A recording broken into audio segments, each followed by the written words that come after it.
the Amazon in 1970, I became very shortly impressed with the need to attempt to preserve living plants that had a potential medical impact. Plants with a folk history of healing or psychoactivity or some other function that made them worth saving. And the first notion was that we would buy land in Colombia. And I did this, and to this day own 10 unclaimable hectares near Florencia in southern Caquetá. But I would have to wrestle with coquineros and M19 and several other factions to be able to even walk that land. So over the years, the idea sort of was fallow, and then about 6 years ago, Kat and I decided that our 9 acres of land that we owned in Hawaii could be turned into a nonprofit foundation and put toward this project. And we did that, and we organized to buy 9.5 additional adjacent acres. So what we have is a project in Hawaii of 19 acres of rainforest land. That's land at about 2,200 feet with 80 inches of rainfall a year. And 2,200 feet in Hawaii at 19 degrees north latitude is roughly equivalent to 7,000 feet in the Andes at 0, which means it quite nicely approximates what's called the montane or cloud rainforest of the Amazon. So we found that we could bring plants there and propagate them, and they would survive. And this is what we've been doing. Nicole was someone that I met in, 1980, when I was down there on a joint Harvard, University of British Columbia expedition that was getting my brother his PhD. We knew Nicole's books, her book, but in the course of bringing in all these plants from the bush and spending time with her at UNAP, the botanical facility there that Francisco Ayala runs, her knowledge, her enthusiasm for all of this stuff, her conviction that there really was a medically important dimension to all these plants, spurred us onward. Well, now the foundation has been up and running for several years. Many of you are contributors to it and generously support it. Those of you who are not aware of it, I call it to your attention. It seems pretty clear that the destruction of the rainforest, the war against drugs, the issue of higher consciousness, the issue of the first world's relationship to the third world, all of these disparate socio-political concerns are somehow spun together. The issue has to do with plants, people, land, resources, and the future. If the botanical, ethno-medical heritage in the warm tropics is not preserved in the next 30 years, it will just be lost forever. And this is not only a South American problem. The forests of Africa are even more heavily impacted by human usage and unsound extraction processes. The forests of eastern Indonesia are next, I'm sure.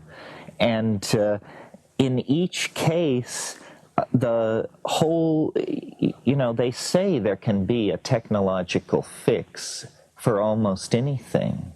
But once a species becomes extinct, that's it for all eternity. That particular genome, that particular solution to life's vicissitudes will never be expressed again. So what we're trying to do is save that which is literally priceless. No price can be put upon it. Now the argument is being made that sound extraction processes are more profitable than clear-cutting and turning rainforest into pasturage. This is certainly true, but we can't be certain that this message is going to be heard. Also, and this is the particular focus of our concern, rapid as the destruction of the rainforest is, even more rapidly the human knowledge is fading, because these people are being absorbed into a global capitalist economy. They don't become shamans, they become outboard motor repairmen, tour guides, hotel managers, this sort of thing. They work in sawmills. If this knowledge is lost, the presence of the plants doesn't really mean anything in terms of its impact on human health and quality of life. So, and then the area where this is most acute, most controversial, most subject to manipulation by dominator philosophies is the hallucinogens, the linchpin of the shamanic ability to access these higher dimensions of information. And as we know, governments are extremely concerned to suppress any sort of chemical strategy that dissolves social conditioning. And shamanism is precisely this in its hallucinogenic incarnation.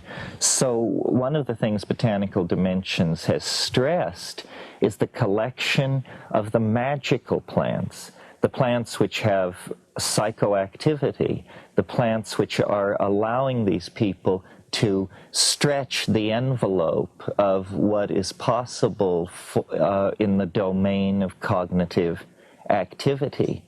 And I will argue, I'm sure, sometime before this meeting is over, that this is very important, that the Archaic Revival, which is this larger umbrella phenomenon under which the entire 20th century is operating, the Archaic Revival is going to include the revivification of these shamanic forms. In a way, human history for the past several thousand years is nothing more than an awakening to the power of the Archaic Revival. You know, it's a cliche of social dynamics that you never appreciate something until you lose it. And some people think this is what first marriages are for. History is a kind of horrified realization that something has been lost, that there is an itch hard to scratch in the civilized context, that we have, out of fear, really, descended into patterns of domination of each other, of the environment, of our children, of our social relations with exogamous groups. We have descended into a dominator pattern that is basically based on clutching, on fear. And I'm sure most of you have heard me argue that this is the consequence of ceasing basically to do enough hallucinogens in the diet. That, in fact, what human beings were flirting with over many, many tens of millennia, let's say from 100,000 years ago to 15,000 years ago, human beings were in a flirtatious situation with a symbiotic relationship with this mind resident in vegetable nature. Now, you all know that what classic symbiosis is in biology. It's where, let's take the example of the little fish who lives in the sea anemone, and big fish don't bother it. It gains protection. The sea anemone gains access to larger prey, which come to investigate the little fish. That kind of symbiosis is genetically locked in. And if you take the little fish away from the anemone and put it, let us say, in an aquarium without anemones, it doesn't die. It doesn't go into an immediate physiological crisis. No, what happens is it simply has a low body weight and a short lifespan. In other words, it is under stress. And I believe, I hope I'm not deluding myself, but I believe that the lost secret of human emergence, the undefined catalyst that took a very bright monkey and turned that species into a tormented, self-reflecting poet-dreamer, that catalyst has to be sought in these tertiary alkaloids in the food chain that were catalyzing higher states of intellectual activity. And I've pointed out to you ad nauseum, I'm sure, the reciprocal feedback relationship that was working there in the case of the mushroom in the veldt situation in Africa. It was promoting at low doses visual acuity, which was feeding back into the hunting and gathering process, making those animals with this increased visual acuity more adaptively successful, hence more reproductively successful, hence they're outbreeding their competitors. At higher doses, psilocybin actually causes a generalized arousal, which includes sexual arousal. Again, it becomes a catalyst for increased reproductive success. More instances of copulation in a situation like that lead to more successful births of those into family structures where the alkaloid has been accepted into the food chain. Well, this would be only an obscure topic of interest to primatologists were it not for the fact that it is a crisis in consciousness which confronts us globally. Consciousness is the commodity that if we do not have enough of it, do not produce it fast enough, then the momentum of the processes we set in motion in our ignorance is going to sterilize the planet and do us all in. So we have to have consciousness.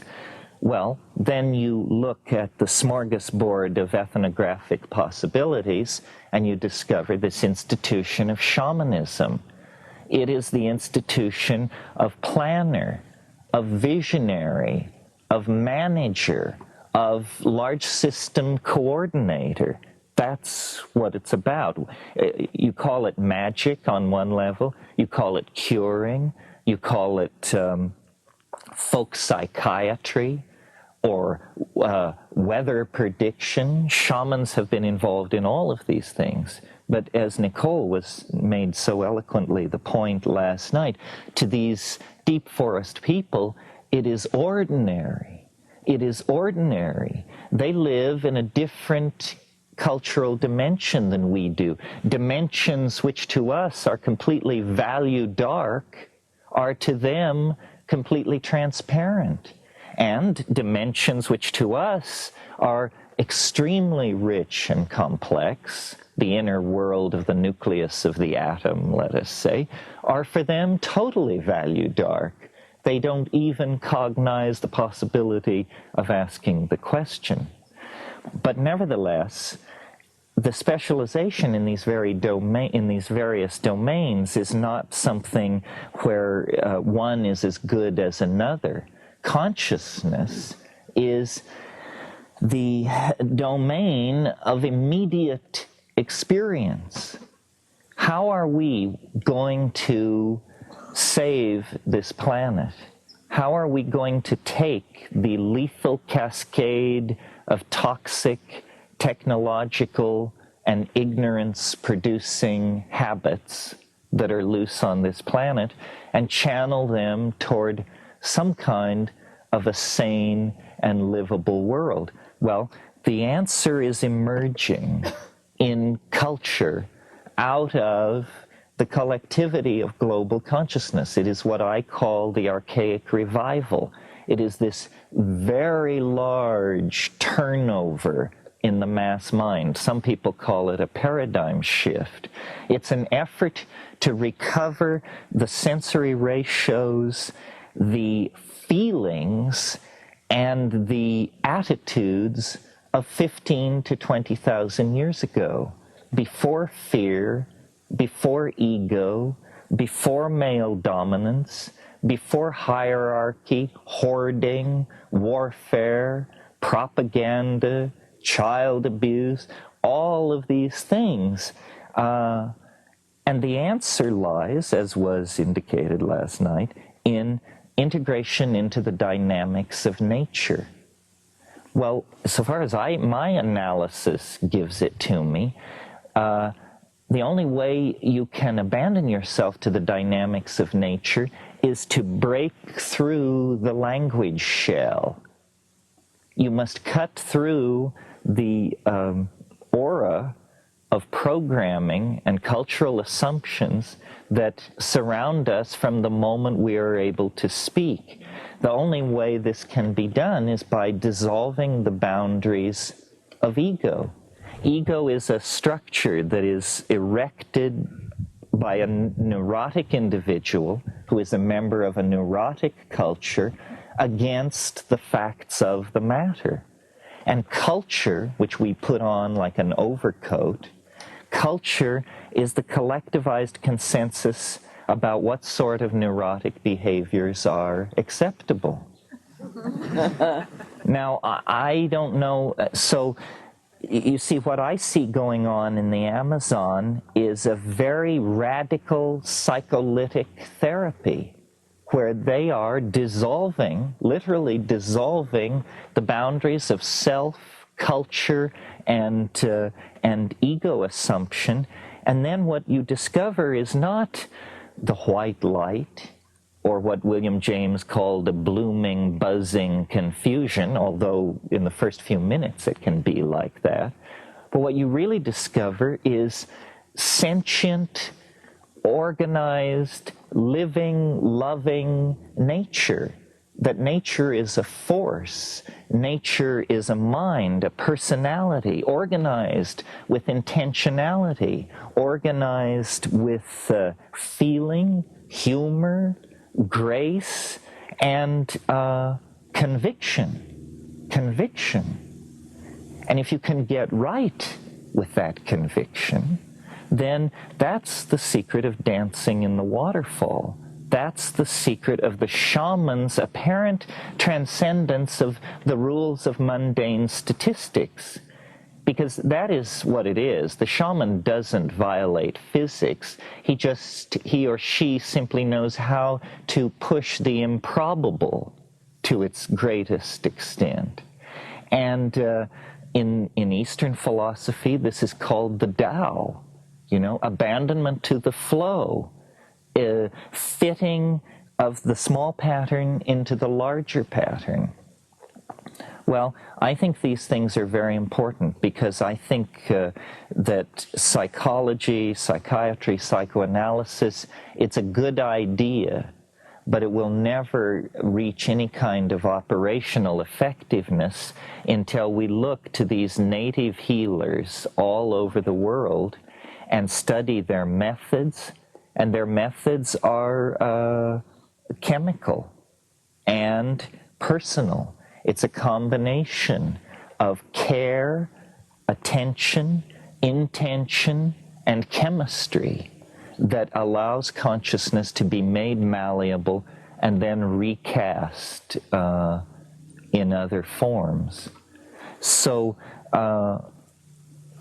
I find myself this weekend explaining myself. That's what I feel like I'm doing. Why does someone who extols the self-transforming elf machines of the DMT space also claim to be a conservationist, also, have a mathematical dog and poodle show? Well, it's because all of these things emerge out of the concrescence of consciousness, its intention toward its own transformation. Nature is the answer. It's not enough to be like Wordsworth. It's not enough to, this is not, Mao Zedong said the revolution is not a dinner party. And certainly the ecological revolution is not a dinner party. Poetic sensitivity to the death of the planet is not what we're striving for here. What we're striving for is to halt, overturn, and back out of the impending death of the planet. It is very clear now that consciousness will decide that the planet, there are not rosy futures of suburban housing and ratatouille to be extended endlessly into the future. We are approaching a bifurcation where it is either going to become heaven or hell, one or the other. And I think that this archaic intuition, which I see reaching clear back to the birth of the 20th century and the 19th century, back to people like Alfred Jarry and Guillaume Apollinaire and the pataphysicians, the surrealists, the physicists around Einstein, Freud, modern art, modern dance, jazz, all of this stuff is an effort to reclaim the primitive, to reclaim the archaic, to reject all that powdered wig algebra that comes down through the French, English, German tradition of constipated male dominance. And instead, intuit, that's what it is in Freud and Jung and the New Age, and intuit our way out. But now we're the intuition is rising to the surface. We no longer have to operate without the presence of the goal firmly in hand. The goal can now be stated. What this is all about is a return to archaism with the lessons learned in history. That's where we were happy.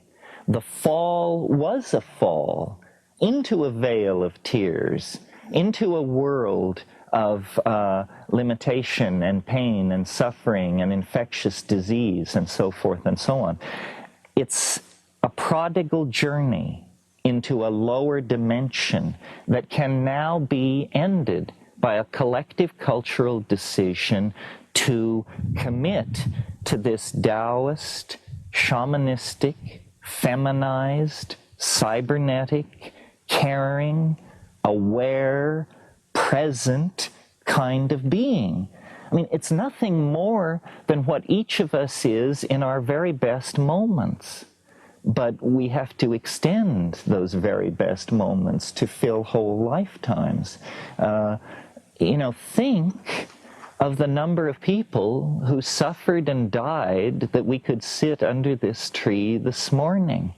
I mean, in the last 1,000,000 years, 9 times the glaciers have ground south from the poles, freezing the world into ice and confining human populations to subtropical valleys and the warm tropics. 9 times the interglacial periods have come and human populations have spread out over the earth. They didn't have radio, they didn't have antibiotics, contraception, statistical analysis or the partial differential equation, and yet somehow they managed to get us here. Are we then, as the heirs of that wave front, of the inheritors of a billion-year process? Are we in one generation to turn it into a massive pottage? I think not. I certainly hope not. I would like to believe that we could make that leap to conscious awareness that would allow us to take hold. Now, the problem, it was easy the first 10 years that I sat before you, because what we were doing was getting to know each other, to verify that we in fact existed, that I wasn't crazy, you weren't crazy, so forth and so on. Now what looms ahead is the mess of politics. And this, I'm sure you have no stomach for. I certainly don't. I'd rather be stoned and rocked in the arms of the goddess. But as a matter of fact, this dominator thing is not going to be unhooked and put to bed without a struggle. Everyone is going to have to be counted. I've talked to you in recent months about memes. Memes being the smallest potential units of ideas. They're like genes. We are the nucleus of a mutant meme. The meme of plant consciousness, hallucinogenic consciousness, shamanistic consciousness. We have to refine this meme, replicate it through repetition, and spread it through society in the same way that a plant sheds seeds into an ecosystem. The idea will compete. The idea is a good one. It's adaptive, it's clever, it's tough, it's invasive, it can make use of many contexts to promote its own existence. But it can't do any of that if we don't replicate it and get it out. So I see these kinds of meetings as an opportunity for building community, as an opportunity for people to look around themselves and connect with the other people who are here. We cannot be told from the rest of the population unless we self-select and gather together at a single point in space and time. When we do that, we recognize each other. When this meeting is concluded, we will merge back into the larger stream of the body politic. But carrying this meme of the Gaian resurgence, the Gailanic wave that must come. I mean, people say it's so wonderful that you articulate these feminist ideas and so forth. I do it because I don't want to be dead. I do it because I don't want my children to have no world to live in. There is no choice. It's the walls are high and the current is moving very fast. What we need to do is merely keep our spirits high and learn to sing the song. That's just something or other. Nicole, would you like... It's very daunting. Well, don't be daunted. Here, let me give you the... Would you like the little black... One. Well, but does that do this? Does it? No. Here you are, my It dear. doesn't. Do you want to hold this, or do you want to bellow? Thank you. There you are. Perhaps I'd do better without it, because whereas you see a very large, you see it all. I have seen a very small bit of it. I've seen that little bit up close, and it's not a bit that has been in everybody's window. They don't have it at Macy's. And but I've learned a lot from it. I've learned that we are only a small part of a very great unity, as you were pointing out. As a matter of fact, our feminism, so many of our ideas are really only, they've been held by these so-called primitives. Well, I guess they are primitives, means they came first.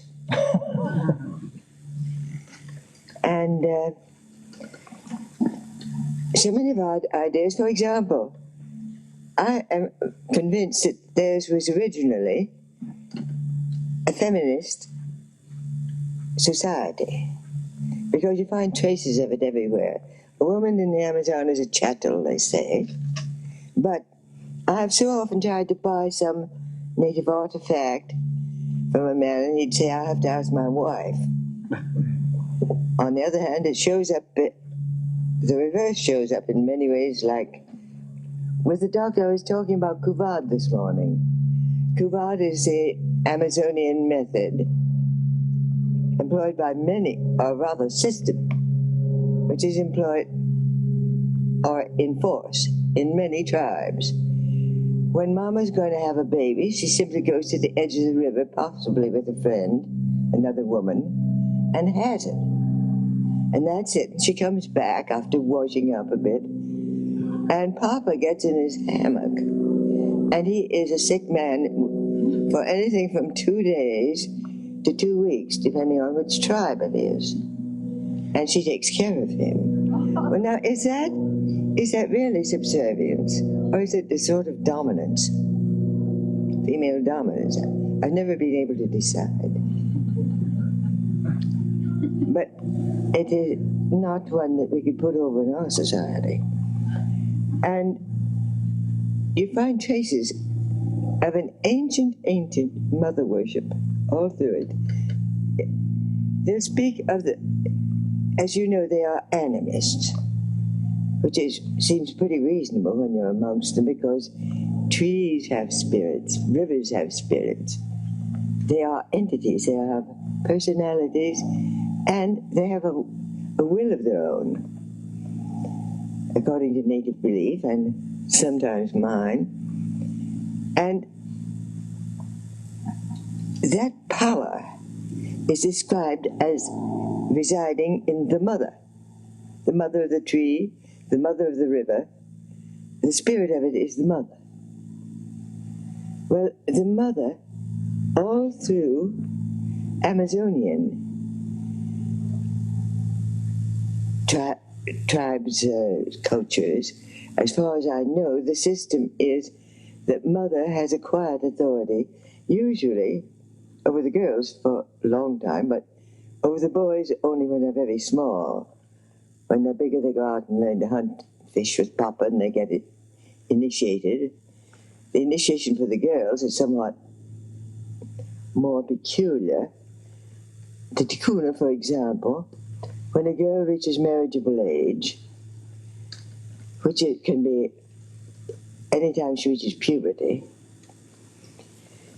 they give a great fiesta after keeping her locked up for 6 months in a little circular hut built in the center of the big communal residence.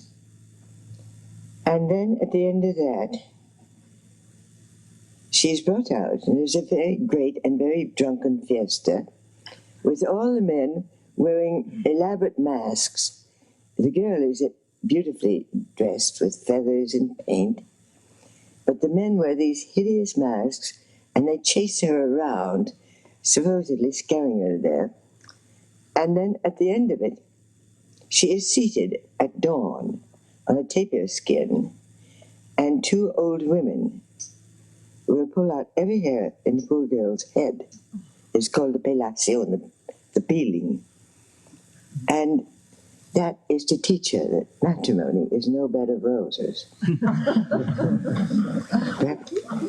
It all goes back, and she is immediately available for marriage. But that doesn't sound very matriarchal. But maybe there are the seeds of, because there is when the hair goes out, it's almost like a rebirth. Her beauty is reborn, her interest is reborn. And hair in some civilizations has a certain mystical property, a certain power. Nothing like the power of the name, of course. The power of the word we hear about a lot in our Bibles and so forth, and in a lot of courtrooms. But the power of the name is even greater in the Amazon. And, for example, if you know the name of people in some tribes, a private name, you have power over him, a mystical power. And no amount of force can break that power. But that is why it is very, very bad manners amongst the Witotos to say, what is your name? If you ask him his name, he'll give you a Spanish name like Agustin or Lucia, but never the Witoto name. And it is a great honor. I have had the great honor of being given a name in Shipibo, because I've had a lot of time with that tribe, and they're good friends. And my name is Kaiuzna, which means widely scattered. You also get a secret name. Now that's the name the other members of the tribe will use. But then you get a secret name which only the shaman and you will know. And I unfortunately wrote my own notebook, which I lost. It's so secret that I don't know it myself.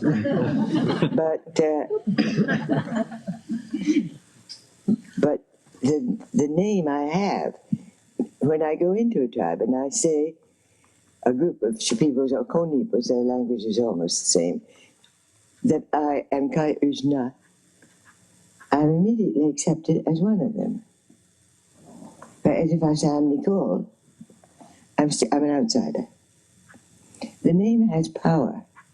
Now part of that power is something that is very important when you're dealing with, as a shaman, with people. If it's quite, I think, rather important for them to know the real name, because the name is your soul.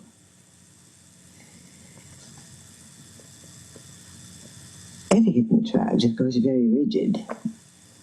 And in some areas, they still keep the ayahuasca ceremony very secret from outsiders.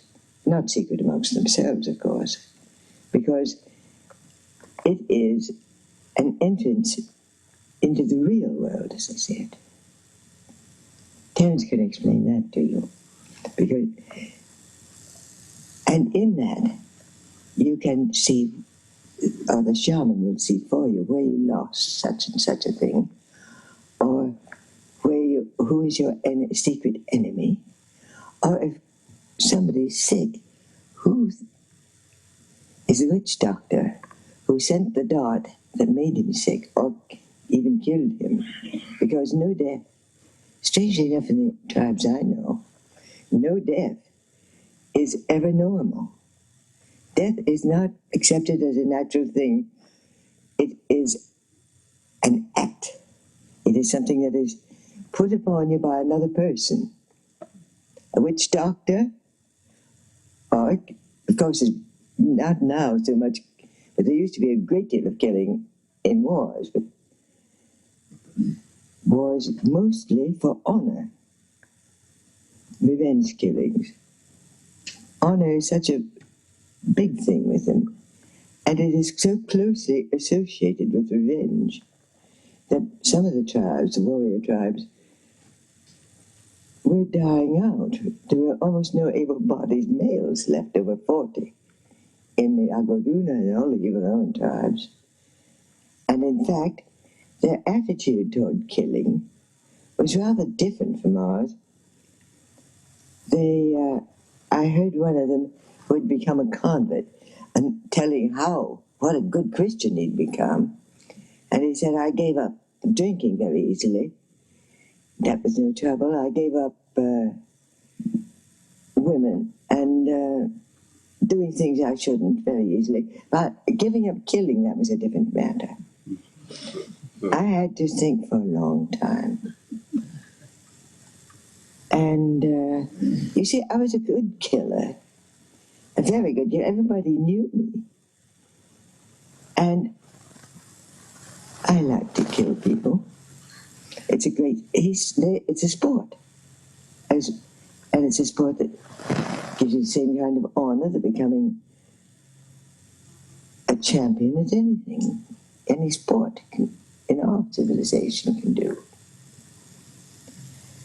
Therefore, the lifespan was actually very short until they were persuaded to give it up. But even now, I remember one case in which a boy was killed in a hunting accident, and the one who shot him happened to be a member of a family who was not very good, very friendly with the family of the boy who was killed. And they were thoroughly under the control of the missionary. And they went to her, fortunately a woman with a great sense of humor, and said, you don't mind if we kill him, do you? And the brother of the dead boy said, she said, well, no, you can't do anything. She thought you mustn't. And they argued, and he said, well, what will people say if I don't? Because it is a matter of honor.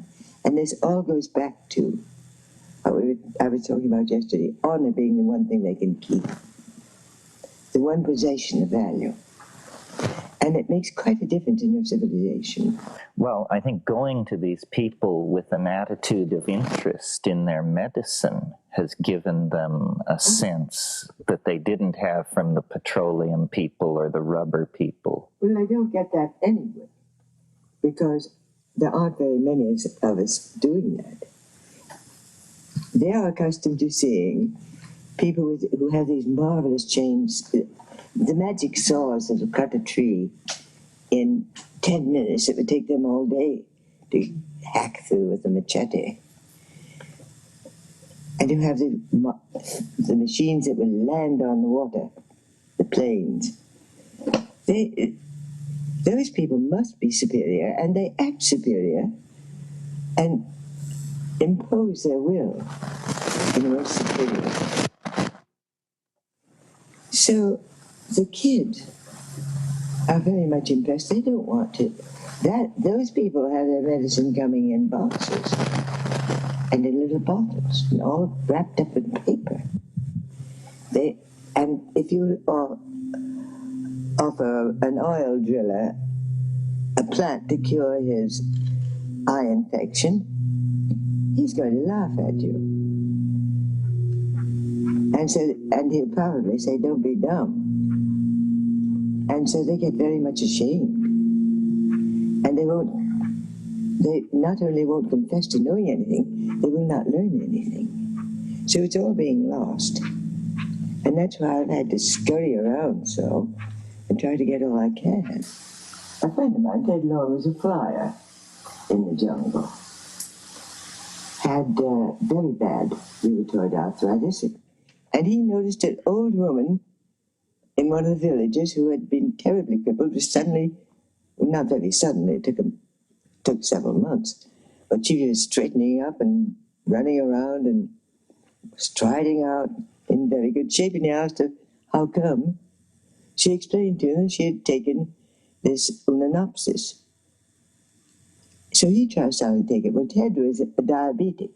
He got rid of his rheumatoid arthritis quite quickly and very successfully. By quickly, I'm saying a couple of months. But to his astonishment, he no longer needed the insulin he was taking. And now he takes it for that instead of for because you have to keep taking that one. At least 10 things you do. And there are all these things, and I think what I could do for AIDS. Why can't we get somebody investigating these?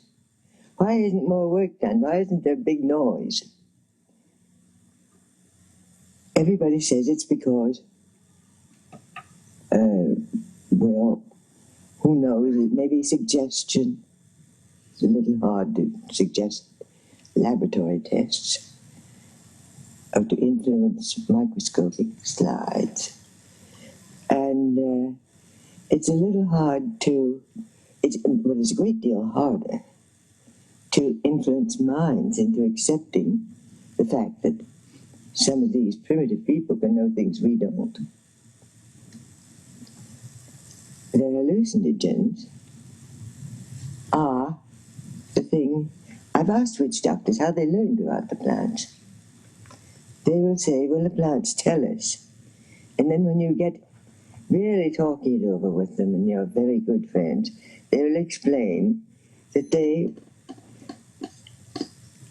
as they take their ayahuasca, one man told me, he takes it under a tree and he goes higher and higher and higher and higher in the tree.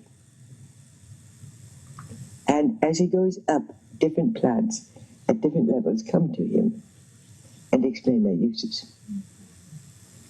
And he's very good as a curandero, a healer. Plants do tell you. I actually got a plant once told me. But that was in New Hampshire. And I was in a very bad way with a bad attack of dysentery. I was visiting a friend. I didn't know any doctors. She was away for a couple of days. I didn't know any doctors to get a prescription for paregoric. And I walked out in the garden, out in the back, and there was a whole lot of stuff around. A little plant, it looked like a ground cover of some sort. And somehow that plant, I knew all of a sudden it would be good for me.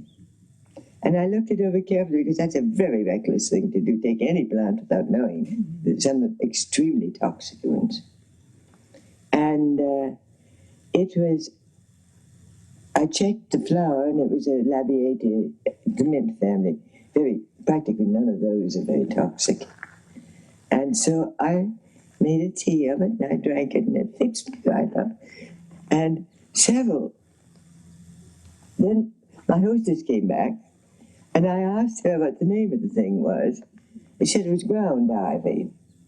And that in all the herbal books is recommended very highly as a cure for intestinal problems of that nature.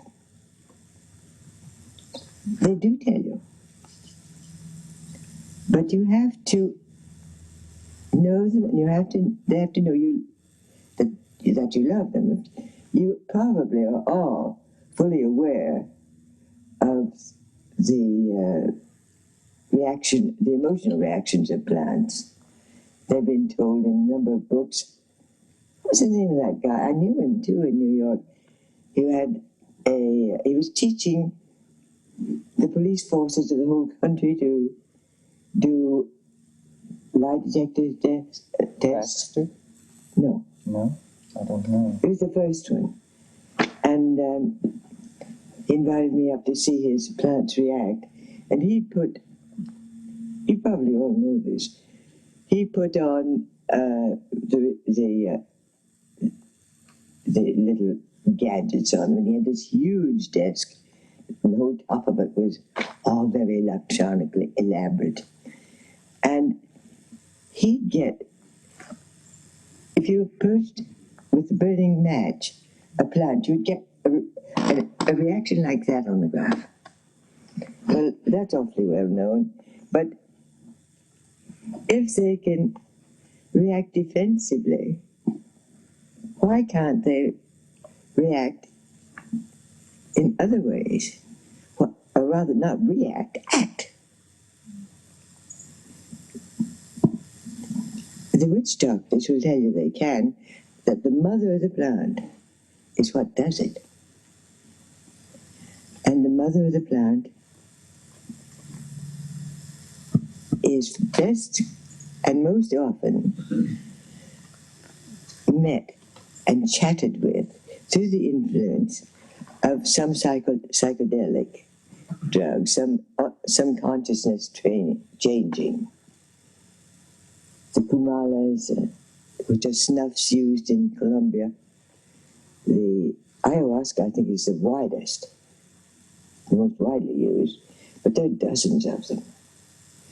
And in fact, you have to be a little careful because they will tell you this or that will get you mareado when it won't.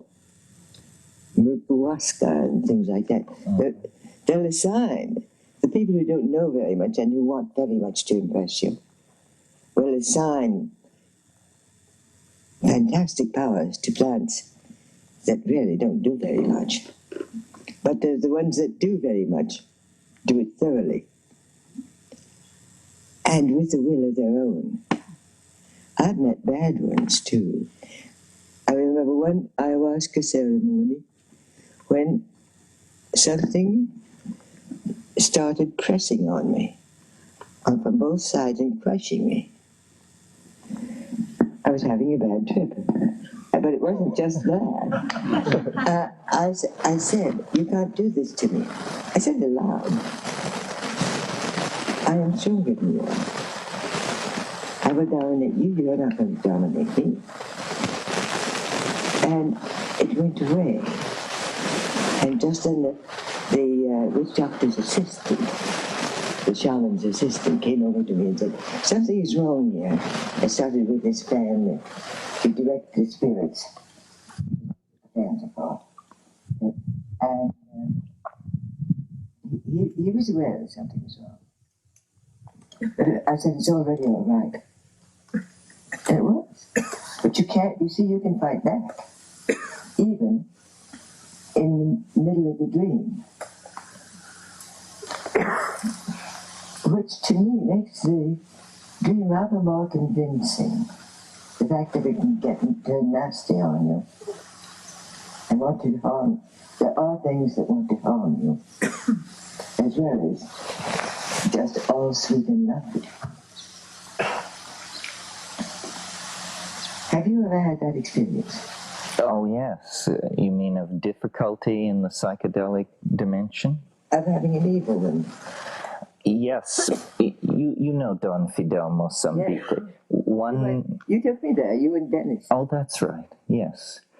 Well, this was an ayahuasquero, very accomplished, and Kat and I lived with him for many weeks in 1976, and there were many ayahuasca sessions, but one night, about 30 people in a blackened shed, and these buildings in the Amazon are built up on stilts because of floodwaters, and the singing had been going on for hours and hours, and suddenly, in the midst of a silence, or rather a song ended, and as this song ended,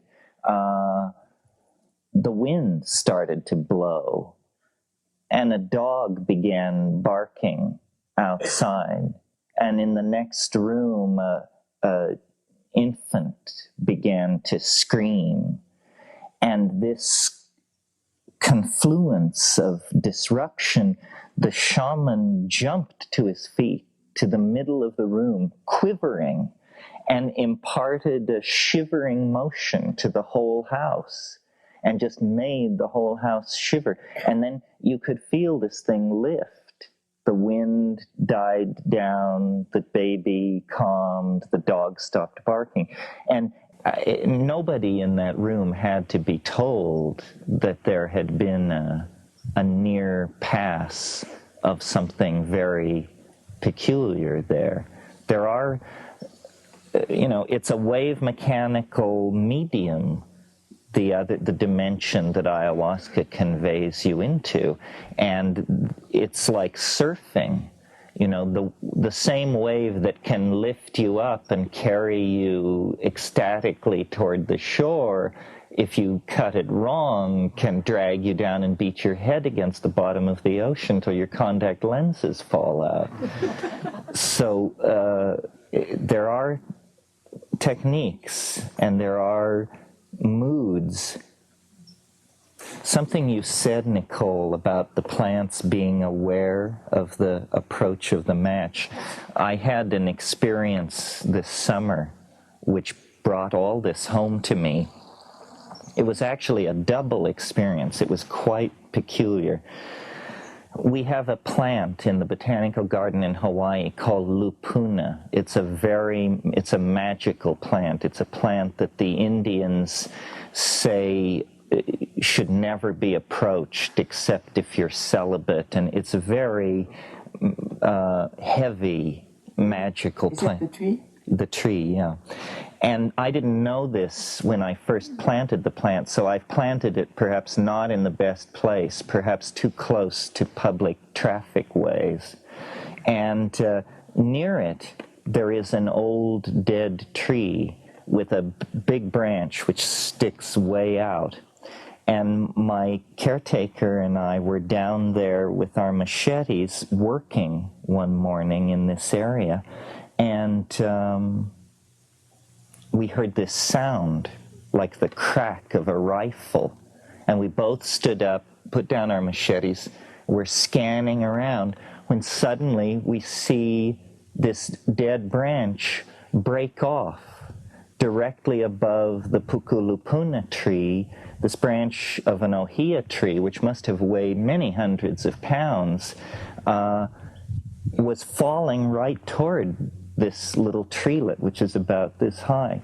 And I swear, about 20 feet above the ground, this log weighing several hundred pounds just exploded into pieces, was just blown literally out of the air and landed in a series of several hundred-pound fragments all around this Lupuna tree.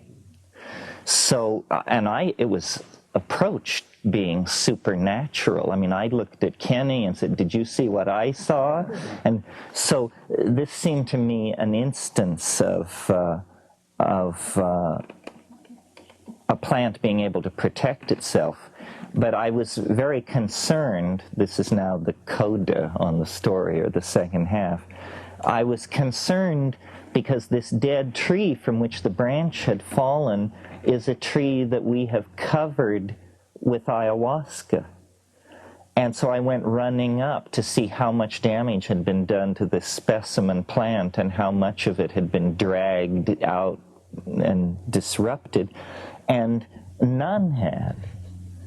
And then I recalled that though I had trained the ayahuasca up into this tree, it had always refused to grow out on this one branch. And this was the branch that broke. And there was a old Hawaiian mountain pot grower there who looked at this situation and uttered the sage remark, "It can sense instability." And so it didn't go out on that limb.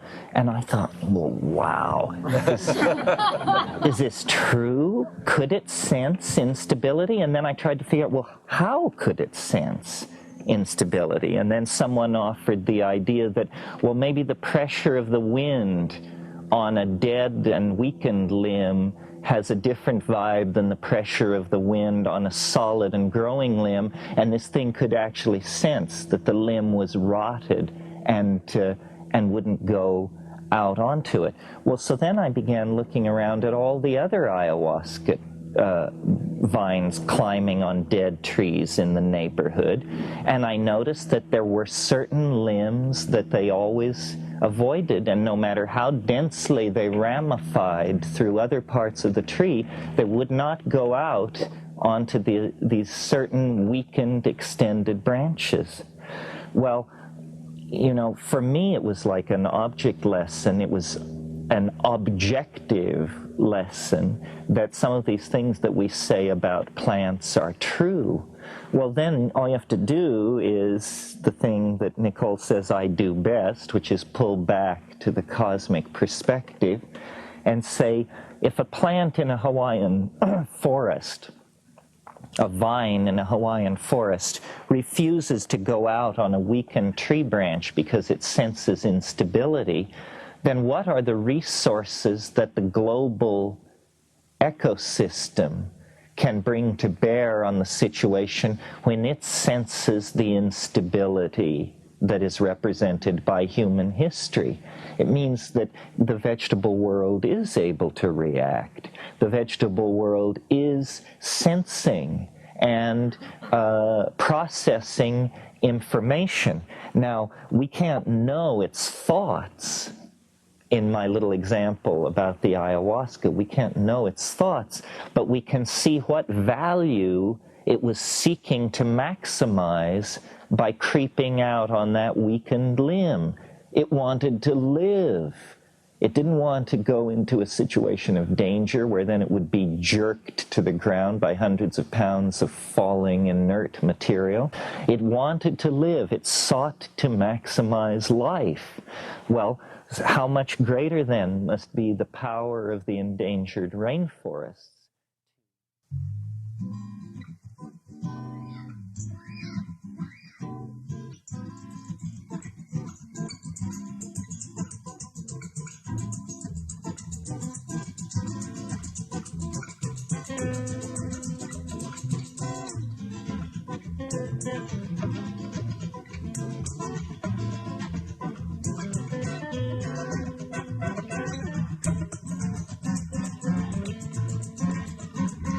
Well, there's a fly lightning fast, I'm waiting for the thunder. Don't know where you're going, I know where you're from, but would you like to come on under? Would you like to come on under? Would you like to come on under?